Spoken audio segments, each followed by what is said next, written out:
Ja, der Urs Messi hat die Nacht 3 Kisten gemacht. Jammer, nein. Der Druck steigt. Der Haaland, der andere doppelt, hat zweimal genetzt. Und der Mbappe hat mal den Latzeri, den Deckel mal. Hat auch noch zweimal genetzt. Das ist zum Kotzen, nicht?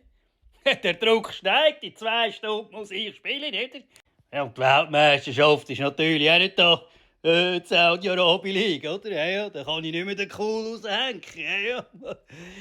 Dann ich nochmal weiss auch nicht, was ich machen soll. Hat irgendjemand Tipps? Könnt ihr es mit Kommentaren schreiben, wie ich da besser als der Urs Messi kann sein kann? Ich bin ja der Beste der Welt, oder? Ja, ja. Da kann mir niemand zu Wasser reichen. Der hure Doppel da wieder 3 Kästen gemacht. Das ist zum Kotzen, nicht? Der scheisst mich schon an, ja, ja. Aber wir haben natürlich ein super Team. Da bei Portugal. Schauen wir mal schauen. Kongo ist auch nicht gerade, ja, ja.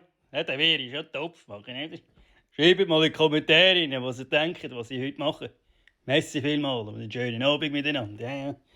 Deckel mal, ja, ja. Nein, es ist zum Kotzen.